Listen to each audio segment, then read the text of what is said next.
Vamos abrir a palavra do Senhor na carta de Paulo aos Colossenses, no capítulo 4.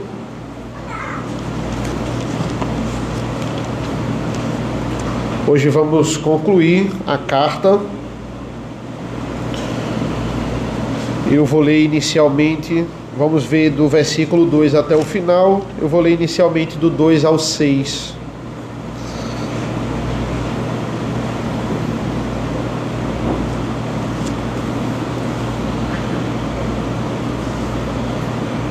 Coríntios, capítulo 4, a partir do versículo 2. Assim diz a palavra do Senhor: continuem a orar, vigiando em oração com ação de graças. Ao mesmo tempo, orem também por nós, para que Deus nos abra uma porta à palavra, a fim de falarmos do mistério de Cristo, pelo qual também estou algemado. Orem para que eu torne esse mistério conhecido, como me cumpre fazer. Sejam sábios no modo de agir com os que são de fora e aproveitem bem o tempo. Que a palavra dita por vocês seja sempre agradável, temperada com sal, para que saibam como devem responder a cada um. Até aqui, meus irmãos, oremos. Senhor nosso Deus, nosso Pai, nós te agradecemos por essa sequência de pregações na carta de Paulo aos Colossenses. Te agradecemos porque em mais um culto que o Senhor nos dá a graça de estarmos, nós chegamos até o final e nos ajuda a contemplarmos esses versículos finais dessa carta, esse último capítulo, e como ele é importante para a nossa vida como família e na vida também da nossa igreja. É isso que nós pedimos e agradecemos em nome do teu Filho amado Jesus. Amém. Amém, irmãos. Para nós recapitularmos o que a gente viu no domingo passado, nós fechamos sobre a tríade dos mandatos. Então vimos o mandato cultural. No capítulo 1, no versículo 1, do capítulo 4, ele começa esse capítulo falando sobre os senhores, como os senhores deveriam responder aos servos, eles deveriam tratar os servos com justiça e com igualdade. E no finalzinho ele diz assim, no finalzinho do versículo 1, sabendo também que vocês têm um Senhor no céu. Ou seja, ele conclui dizendo que tanto servos como senhores são servos de Cristo, são servos de um único Senhor. Então, essa é a grande lógica dele, dizer, olha, apesar de você mandar em alguém aqui na terra, você responde a alguém. Até o Eclesiastes vai dizer que até o maior dos reis responde a alguém, que é o Rei dos Reis, o nosso Senhor. E ele quer levantar essa ideia de que todos são servos no final, para começar aqui o versículo 2. Ele quer falar aqui, né, ele vai começar a falar sobre evangelismo e a importância do evangelismo. E para falar sobre evangelismo e fundamentar sobre evangelismo, é importante nós entendermos a nossa condição de servo. E todos nós somos servos, então todos nós temos a obrigação de evangelizar. Por que, irmãos? Por que eu digo isso? Porque muitas igrejas, elas param no versículo 1 do capítulo 4. Elas acham que mandato cultural é suficiente para nós sermos uma igreja fidedigna. É só nós sermos um exemplo, termos um bom testemunho na sociedade, e isso já é evangelização. É aquela velha frase do pregue, se possível, com palavras. É só o que é o mandato cultural? É só apenas você ser o melhor, né? Não, você tem que buscar ser o melhor na sua empresa, e isso aí já é suficiente. Ou você ser o melhor. Mandato cultural envolve tudo. Envolve ecologia, envolve artes, envolve economia. entenda, sermos bons naquilo que a gente faz e na área onde a gente está é fundamental, faz parte de um evangelismo, porque você está dando um bom testemunho, mas não é tudo. Tem igrejas que acham que, sendo exemplo na nossa sociedade, está ótimo, é só você fazer isso. Seja um exemplo de um bom empregado, seja um exemplo de um bom chefe, seja um exemplo nas famílias de um bom pai, de um bom esposo, mas que isso aí vai atrair as pessoas para o evangelho e isso basta. Mas não, nós precisamos abrir a nossa boca. A gente precisa evangelizar, a gente precisa falar de Cristo. E Paulo, né, nos seus 2 primeiros capítulos aqui, antes de entrar na tríade dos mandatos, ele fundamentou essa doutrina. Olhe, para você falar de Cristo, você precisa ter a certeza que Cristo é suficiente. Por isso que ele só vai falar de evangelismo no final da carta. Porque agora que você entende que Cristo é suficiente, agora que você entende a obrigação dos seus mandatos, você também é primordial que você abra a boca para falar de Cristo. E como você deve fazer isso? Em primeiro lugar, ele vai dizer que nós devemos fazer isso orando. Em primeiro lugar, orando pelas pessoas, orando no contexto geral. Ele vai dizer aqui, né, vigiando em oração com ação de graças. Depois, orando pelas pessoas que estão na linha de frente do evangelismo. Vamos ver isso também. E depois, você mesmo saindo de casa, saindo da sua zona de conforto e pregando a Cristo. Ele diz no versículo 2: continuem a orar, vigiando em oração com ação de graças, né? Vigiando em oração com ação de graças. Como é que a gente vai seguir na evangelização, de fato? Como é que a gente vai sustentar essa igreja se nós não paramos um momento para orar? Orarmos juntos, orarmos em comunhão. Eu não falo de culto individual, nem culto doméstico. Isso aí também é importantíssimo. Mas nós juntos, reunirmos, orarmos ao Senhor, estamos aqui presencialmente, numa programação que nós temos, entendermos a necessidade e os agradecimentos um com o outro, saber da vida do outro para orar pelo outro, isso é fundamental. Oração na vida do cristão, irmãos, é igual a comida, é fundamental, é preciso, a gente precisa se alimentar. Se nós não orarmos, vamos estar desnutridos espiritualmente.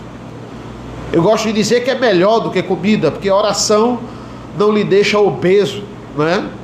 Não lhe deixa gordo. Ora, você pode orar à vontade, você não pode comer à vontade. Oração nunca é demais. Nós temos que ser homens de oração, mulheres de oração.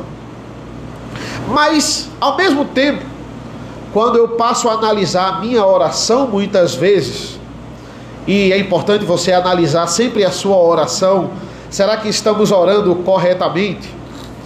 A gente tende a ser certeiros ou pontuais em algumas coisas. Por exemplo, a gente tende a clamar mais pelas nossas necessidades.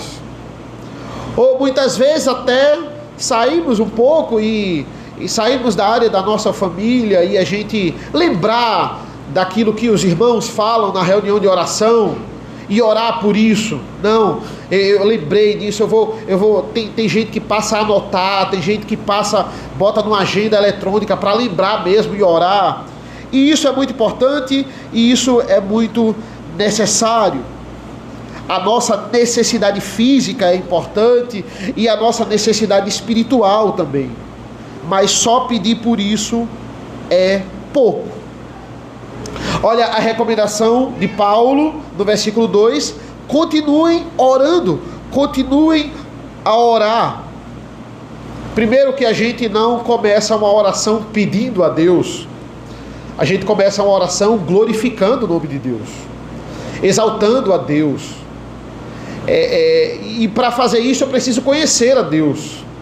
Eu preciso lembrar, memorizar o que a palavra fala sobre Deus, para que eu possa repetir isso em minha oração. E segundo, ele diz, vigiando com ações de graças. É aquela velha história e que vocês já escutaram várias vezes, mas temos que lembrar, com a mesma intensidade que a gente pede, é a mesma intensidade que a gente tem que colocar agradecendo ao Senhor. E aqui a oração é específica. Paulo, o texto, ele está falando sobre uma oração pela proliferação do Evangelho. É isso especificamente que Paulo está pedindo aos irmãos. Mas uma oração, ela tem que vir, como ele está dizendo assim, aqui, com ações de graças. Oração é contínua, nós precisamos vigiar e sempre preocupados em agradecer. É isso que diz o versículo 2. Na verdade, quando estamos pedindo ao Senhor, também é uma forma de agradecermos e também é uma forma de reconhecer a glória de Deus. Muitas vezes a gente tem muita necessidade, a gente tem muita angústia, às vezes até no meio do dia a gente diz, caramba, eu preciso orar por isso. É um negócio que está me angustiando. E na hora da oração a gente esquece de orar. Passou, ele ficou com sono, a oração foi meio superficial, ou a gente esqueceu mesmo, orou até muito, mas esqueceu daquilo. Quando a gente lembra de cada um dos nossos pedidos e entrega ao Senhor, mesmo sabendo que Deus decreta todas as coisas, nós estamos reconhecendo a soberania de Deus na vida da gente. Quando a gente entrega esse pedido, a gente está dizendo assim, olha, o executar é o Senhor que faz. É Ele que faz. O executar na minha vida, a soberania na minha vida é o Senhor. Então eu te entrego essa angústia, eu te entrego esse anseio no meu coração, eu te entrego esse pedido.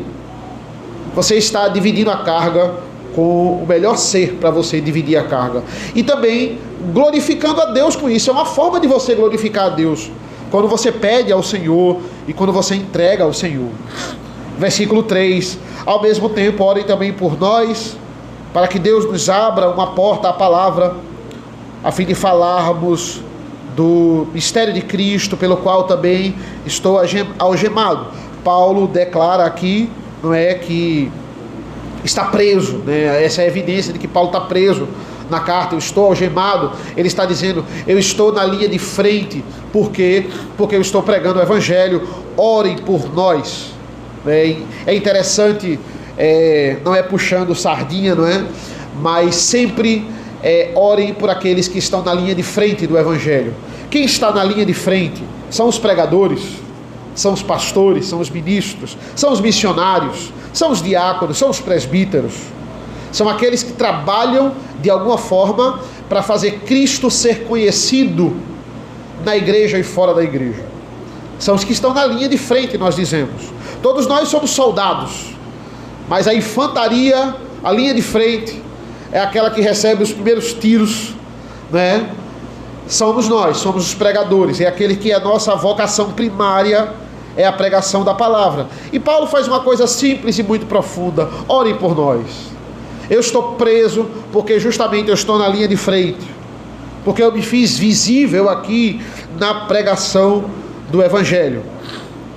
Ele estava preso, qual era o motivo? Lutando pela proliferação do Evangelho. Nós precisamos orar por essas pessoas. É fácil a gente orar por pessoas conhecidas, né?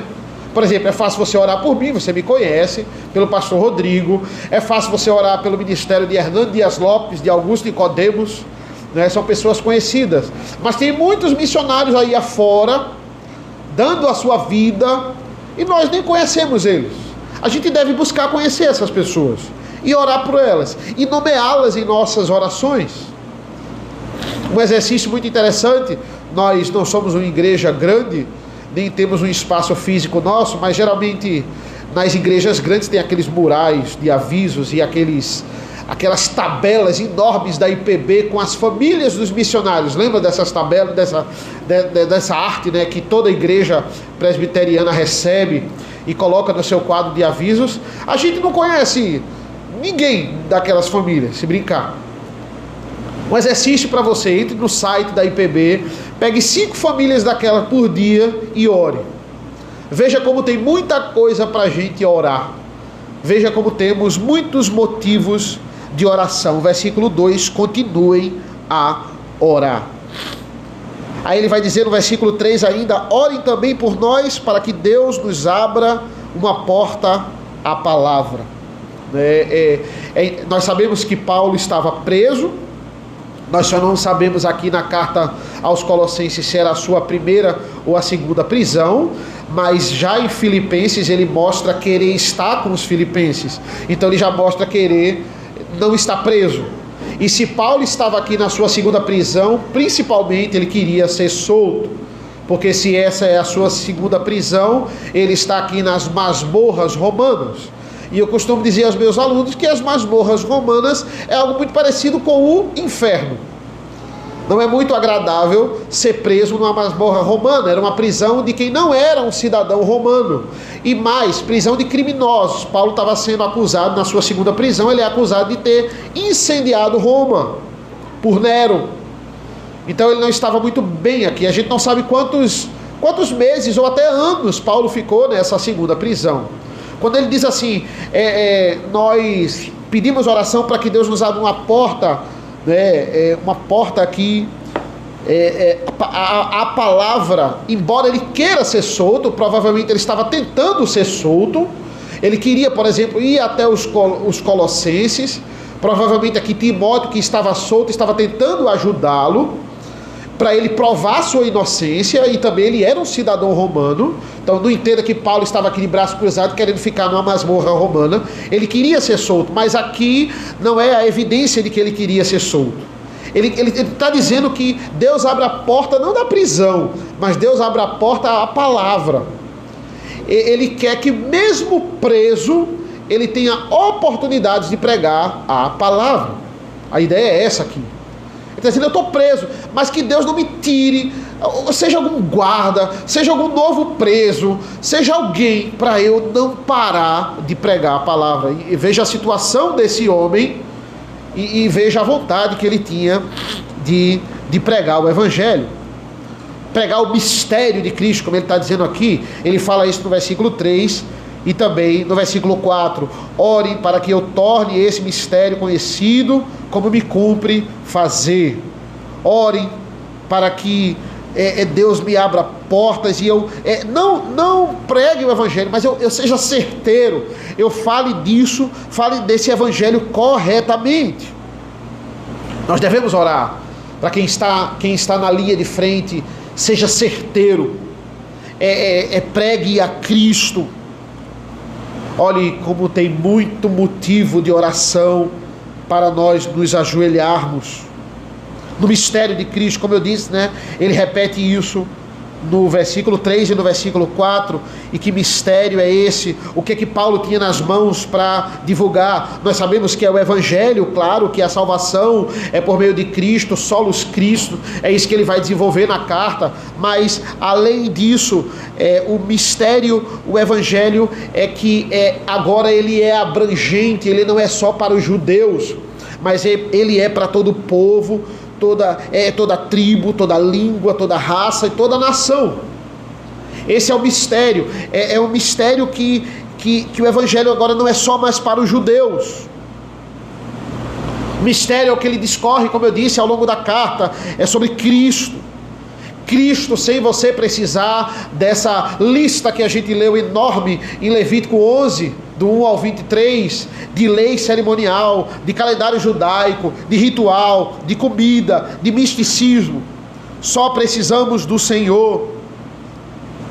Temos a circuncisão, e essa carta nos falou muito bem no capítulo 2, a circuncisão de Cristo, o sacrifício na cruz do Calvário. Então, essa é a ideia aqui. Com isso, você vai poder aplicar isso na sua igreja, você vai aplicar isso na sua família, você vai aplicar isso na sociedade em que você vive. Colossenses diz, venda esse mistério com excelência. Um texto tão profundo que eu tive a capacidade de pregá-lo em 12 sermões, 4 capítulos em 12 sermões. Isso porque fui eu. Se fosse alguns pastores que eu conheço, seria no mínimo uns 30. Porque esse texto aqui, irmãos, ele é muito profundo. Eu tenho certeza que eu não consegui extrair 100% desse texto. Eu dei o meu máximo, mas não foi o suficiente. Tenho certeza que se futuramente eu vier a pregar, muito mais coisa eu vou achar. Por quê? Porque a Bíblia é um poço sem fim. O mistério é que somos salvos por Cristo e somos salvos pela graça. Orem por esses pregadores. Por quê, irmãos? Porque existem muitas armadilhas no meio desse caminho. Existem muitas oportunidades de nós pegarmos aquilo que é secundário e trazermos para vocês, e esquecermos o primário, e esquecermos o ministério de Cristo. Existe muita tentação para isso. Versículos 5 e 6. Sejam sábios no modo de agir com os que são de fora e aproveitem bem o tempo. Que a palavra dita por vocês seja sempre agradável, temperada com sal, para que saibam como devem responder a cada um. Paulo, ele vai dizer aqui, de forma resumida, claro, nesses 2 versículos, como evangelizarmos de forma correta. Temos uma receita aqui perfeita da evangelização correta. Primeiro, sejam sábios, sabedoria. E segundo, ele vai dizer, atentem para o modo de agir para os que são de fora. Interessante que, veja, Jesus não mandou a gente não falar com o mundo, não é? Jesus não mandou a gente não se relacionar com o mundo. Ele mandou a gente não se misturar com ele. A gente não ouvir as suas paixões e desejos e ter as mesmas paixões e desejos que o mundo. Mas como é que a gente vai evangelizar se a gente não falar com o mundo? Como é que a gente vai falar do amor de Cristo se a gente não falar com o ímpio? Em algum momento da nossa vida, nós temos que ter contato com eles. E precisamos impactá-los. E ele vai dizer como a gente deve fazer isso. Sejam sábios no modo de agir com os que são de fora. Esse modo de agir, ele é muito interessante porque ele é traduzido por caminhada. Sejam sábios na caminhada com os que são de fora. Essa é a melhor tradução. Essa é uma palavra, caminhada aqui, é uma palavra hebraísta. O que é que significa isso? É uma palavra que está no modo de hebraísmo. O que é isso na linguagem grega? É uma palavra muito usada no Antigo Testamento. Muito usada no Antigo Testamento, que agora ele é colocado aqui. Caminhada, por isso que eu acho que ela não deveria ser substituída, certo? Por quê? Porque constantemente no Antigo Testamento é dito ao povo judeu que aumente a sua caminhada com Cristo, que melhore a sua caminhada com Cristo. Quanto mais você caminhar com Cristo, mais firme você vai estar. E aí pega essa mesma palavra, apenas traduz aqui para o grego, caminhada, e diz assim, olha, vocês têm que entender como deve ser a sua caminhada com os que são de fora. Ele pega essa mesma caminhada que o Antigo Testamento enfatiza tanto com Deus, e ele usa aqui com o ímpio. A mesma palavra, só que agora ele usa com o ímpio. Atente para a sua caminhada com o ímpio. A sua caminhada, por isso que ela liga com essa palavra do Antigo Testamento. A sua caminhada com o ímpio, ela só vai ser firme se você estiver firme na sua caminhada com Deus. Aí você vai influenciar o ímpio e não ser influenciado. Tem muito crente que ao invés de focar no evangelismo, ao invés de mirar os seus canhões para o mundo, mira os seus canhões para o próprio irmão da igreja. Que alegria para o exército inimigo ele vê o outro exército brigando entre si. O exército inimigo, o mundo dá risadas quando vê a gente brigando entre si, quando contempla a nossa desunião. Outra expressão difícil que ele usa aqui nesse versículo é: aproveitem bem o tempo. Diz assim: veja o seu modo de agir com os que são de fora e aproveitem bem o tempo. Vocês devem remir o tempo, né? Em outra passagem que isso é dito na mesma conotação é Efésios 5,16, que diz assim: aproveitando bem o tempo, porque os dias são maus. Remindo o tempo, porque os dias são maus. E aqui, essa palavra tempo, ela não é traduzida por cronos. Tem um pastor que dizia muito isso, né? Não é cronos, é kairos, né? E por que eu falar isso? Porque aqui não é um tempo literal, não é tempo, horas, minutos. Aqui é kairos, é oportunidade. Então é melhor traduzido por aproveitem a oportunidade. A ideia é essa aqui. Só que essa palavra aproveitem também é muito difícil de traduzir, certo? São duas palavras aqui complicadas. E é a mesma conotação de Efésios 5,16. Aproveitem a oportunidade. Esse aproveitem é traduzido, quando a gente vai lá no grego, é comprem. Aí a tradução literal é comprem a oportunidade. Fica complicado você explicar. Por isso que o tradutor, ele interpreta logo. Mas será que ele interpretou corretamente? Né? Porque a tradução literal é comprem a oportunidade. Como assim? Eu devo comprar um tempo com o ímpio, né? O que é isso? É tudo uma questão de dinheiro. Comprem a oportunidade. Ele diz, olha o modo de agir com o ímpio e compre a oportunidade. Aí como é que você entende isso? É claro que essa é a tradução literal, mas o sentido não é literal. O que é que ele quer dizer com compre a oportunidade? Ele está dizendo que o tempo que você tem com o ímpio, são duas coisas na verdade. O tempo que você tem com o ímpio é valioso. Essa é a primeira aplicação. O tempo é valioso. O minuto, né? A oportunidade que você tem de falar de Cristo para o ímpio é tão valioso que é como se você estivesse comprando esse tempo. É algo precioso. Você ter uma oportunidade de ir lá e pregar Cristo para o ímpio.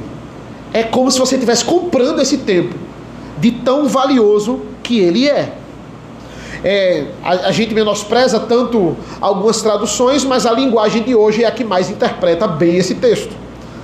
Eu tenho um livro que tem algumas interpretações e a linguagem de hoje ela foi certeira. Ela diz assim, versículo 5: sejam sábios na maneira de agir com os que não creem, perfeito, e aproveitem bem o tempo que passarem com eles. Maravilha, perfeita tradução. O problema da linguagem de hoje é que ela faz muito isso. Ela sempre interpreta a tradução. Ela não traduz apenas, ela sempre interpreta. Então às vezes ela acerta muito e às vezes ela erra feio. Aqui ela acertou em cheio. Então, o que é que isso quer dizer, irmãos? O que é que isso tem a relevância para a vida da gente, né? É a mesma coisa que Efésios 5,16. Vocês devem remir o tempo porque os dias são maus. Primeira aplicação, o tempo que você tem com o ímpio é precioso. E segunda, se ele é tão raro assim, é porque ele tem que ser raro mesmo. O tempo que você passa com o ímpio tem que ser curto. É isso que ele está dizendo. Aproveite o tempo com o ímpio, porque necessariamente ele precisa, para a sua vida espiritual, ele precisa ser curto. Você não pode passar muito tempo com o ímpio. Você não pode passar muito tempo conversando com o ímpio. Não faça isso. Que ele seja curto e ele seja precioso. Ele tá recomendando a gente a investir tempo de qualidade com o ímpio. Orar é fundamental. Testemunho é fundamental. Mas não tem como eu falar de Cristo se eu só orar pela pessoa. A pessoa nem sabe que eu sou crente, eu só estou orando por ela. Como é que ela vai ouvir de Cristo? Versículo 6. Que a palavra dita por vocês, a palavra tem que ser dita por vocês. Ela tem que sair da sua garganta. Você precisa falar. Testemunho é fundamental. Orar tem que ser. Senão você não pode nem evangelizar se você não orar. Por isso que ele começa com a oração. Mas você precisa falar. Você precisa pregar.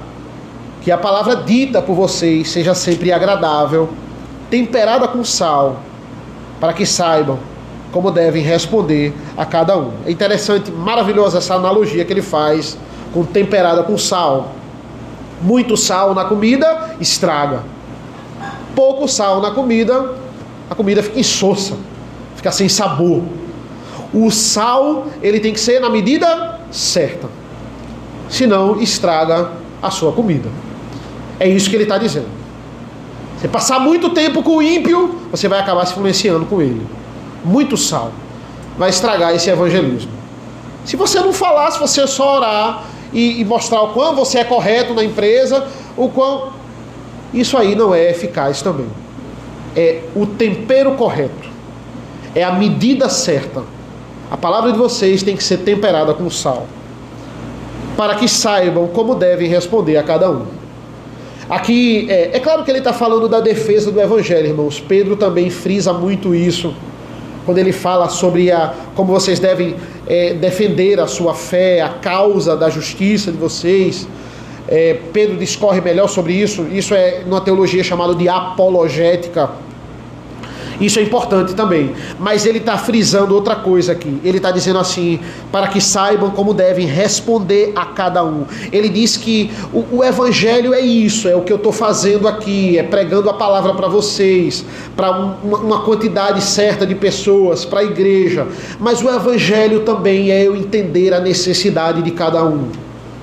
Ele está dizendo que o evangelho também é um a um, é pastoreio, é olho no olho. Isso é fundamental também. Não adianta... Augusto Nicodemos, ele podia simplesmente ficar tranquilo na casa dele sem fazer nada, porque um vídeo dele tem mais de 10 mil visualizações nas primeiras 2 horas, né? E se ele botar um corte no Instagram, é muita coisa. Então ele pode ficar tranquilo, dizer assim, poxa, já estou evangelizando, né? Olha a eficácia de um sermão que eu boto no YouTube. É claro, rede social ajuda muito a gente. O alcance do evangelho na rede social é fantástico, né? Quantas pessoas jamais ouviriam uma mensagem, né? Quantos pastores eu jamais ouviria numa pregação, numa palestra, se não fosse o YouTube, se não fosse a tecnologia. Isso é muito eficaz, mas isso não substitui o pastoreio. Qual é a sua necessidade? Qual é o seu motivo de oração? O que é que você está precisando? Como eu posso lhe ajudar? Isso também é evangelismo, porque foi isso que Cristo fez. O evangelho também é a pregação para as massas, para você conseguir um número grande de pessoas, mas o evangelho também é um a um. É você saber como deve responder a cada um, como deve ver a necessidade de cada um. Isso também é evangelho. Por isso que quem está na linha de frente são esses, são missionários, são diáconos, são presbíteros, são pastores. Eles estão na linha de frente do evangelho. Orem por essas pessoas. E por fim, irmãos, depois de frisar sobre o evangelho, nós vamos aqui para as saudações finais. Muito também podemos aprender com esses últimos versículos. Escute com fé e acompanhe dos versículos 7 ao versículo 18.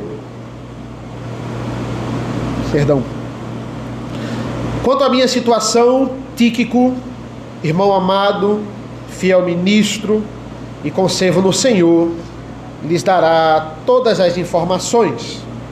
Eu o estou enviando com o expresso propósito de lhes dar conhecimento da nossa situação e de alentar o coração de vocês. Com ele estou enviando Onésimo, o fiel e amado irmão que é da igreja de vocês.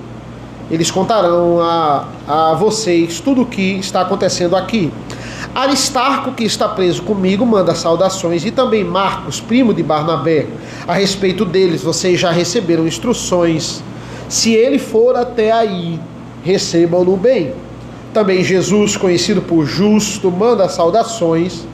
Estes são os únicos da circuncisão que cooperam pessoalmente comigo no reino de Deus. Eles têm sido o meu consolo. Epáfras, que é da igreja de vocês, manda saudações.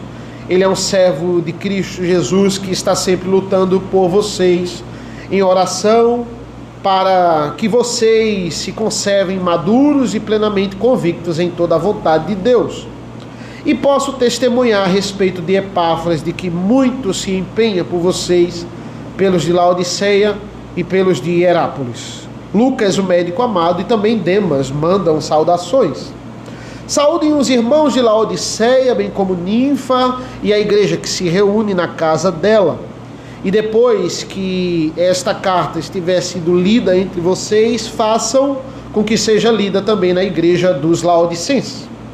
E vocês leiam também a carta que vier de Laodiceia. E digam a Arquipo: atentem para o mistério que você recebeu no Senhor, cumpra bem a sua tarefa. A saudação é de próprio punho. Paulo, lembrem-se das minhas algemas. A graça esteja com vocês. Tem algumas coisas importantes, interessantes nessa saudação, meus irmãos, que faz a gente entender um pouco do contexto da carta. Primeiro, versículo 7, fala de Tíquico. Tíquico é esse amigo de Paulo que vai levar a carta aos Colossenses. Ele não só iria levar a carta aos Colossenses, mas também iria levar a carta a Filemon, aquela carta pequenininha que Paulo vai escrever. E é interessante que no versículo 8 ele diz que a função de Tíquico lá em Colossos é alentar o coração de vocês. Ou seja, por mais problemáticos, legalistas ou místicos que possam parecer os colossenses, eles estavam angustiados com a situação de Paulo. Paulo também tinha a função de alentar o coração daqueles irmãos. É muito provável que a carta não tenha chegado apenas aos colossenses, né? Mas tenha também sido lida em Laodiceia e em Hierápolis, como é nos dado uma evidência aqui, digamos assim, versículo 13, e posso testemunhar a respeito de Epáfras, de que muito se empenha por vocês, pelos de Laodiceia e pelos de Hierápolis. Eu disse isso no começo da carta, né? É como se Colossos fosse Recife, Laodiceia fosse Jaboatão e Hierápolis fosse Olinda. Eram cidades muito próximas. E o impacto do evangelho que Epáfras ouviu de Paulo, ele veio através, né? Ele veio para essas três cidades, embora Epáfras tenha sido um colossense. Laodiceia é a mesma aqui da carta de João, lá das 7 igrejas do Apocalipse, certo? Do livro de João, certo? Do livro de Apocalipse. Ou seja, Laodiceia é aquela igreja morna que Jesus Cristo estava a ponto de vomitar na igreja, lá na carta de Apocalipse. Então o que é que a gente deduz? Daqui até Apocalipse, Laodiceia iria piorar bastante. Esses irmãos iam se tornar mornos, né? Como Jesus vai dizer aqui, vai dizer na carta dele, né? E versículo 12 vai dizer assim: Epáfras, que é da igreja de vocês, manda saudações. Ele é um servo de Cristo Jesus, que está sempre lutando por vocês em oração, para que vocês se conservem maduros e plenamente convictos em toda a vontade de Deus, né? Como eu disse, Epáfras é aquele homem que ouve a palavra de Deus através de Paulo lá em Éfeso. Paulo passa anos em Éfeso. Éfeso é uma cidade muito maior que as três. Ouve a palavra, vai para Colossos, impacta Laodiceia e Hierápolis, e agora, não é? Vai levar os problemas para Paulo, e que consiste a escrita dessa carta. O primeiro, Epáfras leva 2 problemas para Paulo, é o que a gente entende aqui da carta. O primeiro é um problema doutrinário, eles não estão vendo Cristo como suficiente. Esse é o que Paulo ele vai discorrer a maioria dos versículos, né? E outro problema, é interessante isso, é um problema pontual da igreja. A igreja estava dividida por causa, o pessoal chama de treta, por causa da treta entre Filemon e Onésimo. O problema entre Filemon e Onésimo chega à igreja dos Colossenses. Filemon era de Laodiceia, era um laodicense, e Onésimo era um colossense. O escravo que foge, ele era um colossense. E metade da igreja de Colossos estava do lado de Filemon e a outra metade do lado de Onésimo. Esse é o grande problema pontual da igreja, que não é discorrido na carta, mas aqui a gente entende, certo? A igreja estava dividida. Metade estava dizendo, não, é para Onésimo fugir mesmo, todo escravo tem que fugir. E a outra parte, não, é para Onésimo voltar, isso é um absurdo, porque ele tem que cumprir a sua dívida. A igreja estava dividida, os irmãos estavam brigando por causa de Filemão e Onésimo. E Onésimo era de Colossos, e Filemão era de Laodiceia. Esse é o grande problema. Então, Epáfras leva esses dois problemas para Paulo. E é claro, Paulo vai ficar muito mais tempo, a duração da carta aqui é na questão doutrinária. Mas Paulo quer resolver esse problema também. Certo? E para piorar, Epáfras fica preso com Paulo. Certo? Epáfras tem que voltar com essas duas bombas para resolver, mas ele fica preso com Paulo. Por isso que aparece esse homem chamado Tíquico, que está solto e é amigo deles, e ele vai levar, entenda, né? Ele vai levar a carta, ele está com a carta de Filemão e ele está com a carta de Colossos. E ele está com Onésimo também, para voltar para Filemão, certo? A ideia é essa, é Tíquico que vai levar Onésimo de volta. Então, é meio que Filemão e Colossenses acontece aqui ao mesmo tempo, tá tudo interligado, né? Veja o versículo 9. Com ele estou enviando Onésimo, o fiel e amado irmão, que é da igreja de vocês. Eles contarão a vocês tudo o que está acontecendo aqui. Então, olha, antes de Onésimo passar e ir até Filemão, ele iria parar em Colossos. E Tíquico e Onésimo vai contar tudo o que está acontecendo a vocês. A ideia é essa aqui. A gente vai acalentar o coração de vocês. Eu e Onésimo, que como eu disse, ele era um colossense, mas tinha que voltar para Filemão. Provavelmente Tíquico, ele é irmão de Timóteo. São 3 irmãos. Tíquico, Timóteo e Trófimo. Provavelmente Tíquico, ele é o irmão do meio, aqui nessa tríade de irmãos pregadores. Versículos 10 e 11. Aristarco, que está preso comigo, manda saudações. E também Marcos, primo de Barnabé. A respeito dele, vocês receberam instruções. Se ele for até aí, recebam-no bem. Também Jesus, conhecido por justo, manda saudações. Estes são os únicos da circuncisão que cooperam pessoalmente comigo, pelo reino de Deus. Eles têm sido o meu consolo. Então, ele fala desses 3 homens, né? Jesus, Aristarco e Marcos. 3 judeus, ele fala, né? São os da circuncisão. São judeus natos junto comigo. Provavelmente aqui um dos últimos judeus da época de Paulo que estavam firmes no evangelho. A ideia é essa. Ele fala de Marcos. Marcos, ele faz questão de ressaltar. Esse Marcos é o primo de Barnabé. É aquele que em Atos, por causa de uma desavença ali, acredito eu, vinda de Marcos e Barnabé, porque Marcos tinha desistido da primeira viagem missionária com Paulo. Paulo vai discipliná-lo e não vai deixar ele ir para a segunda viagem missionária. Muitos acham que Paulo se exaltou ali, ele brigou, e olha como Paulo não é perfeito. Não, a gente sabe que Paulo não é perfeito pela vida antiga dele. Mas aqui, naquele episódio específico, Paulo é uma autoridade da igreja que está disciplinando Marcos porque ele não foi na primeira viagem.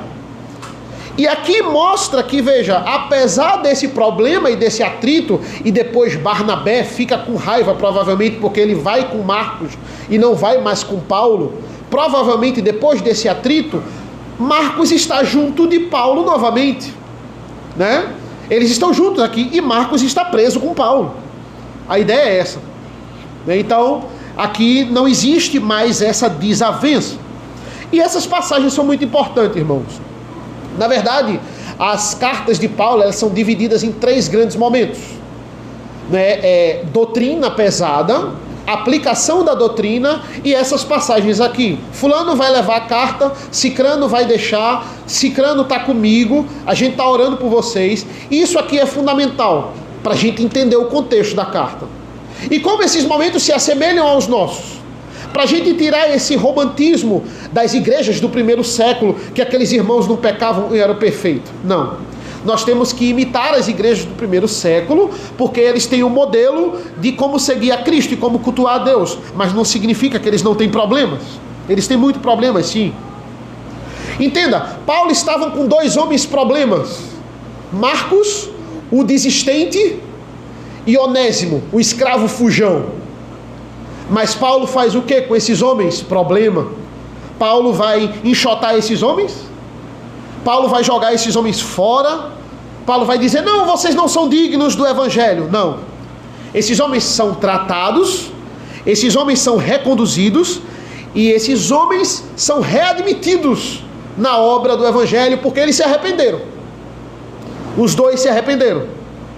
Essa é a evidência de uma igreja bíblica. Uma igreja bíblica não é aquela igreja que não tem problema, toda igreja tem problema, mas como ela sabe tratar os seus problemas. Como ela sabe, claro que é Cristo que restaura, mas como ela vai conduzir de forma bíblica para que essa pessoa, ela de fato seja restaurada e reconduzida ao Evangelho.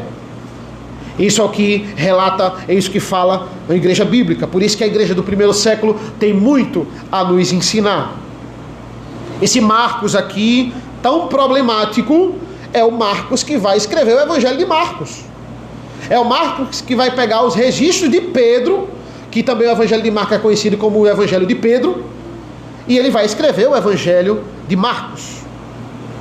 Versículo 10, ele vai dizer assim, a respeito dele, né, Marcos, vocês já receberam instruções,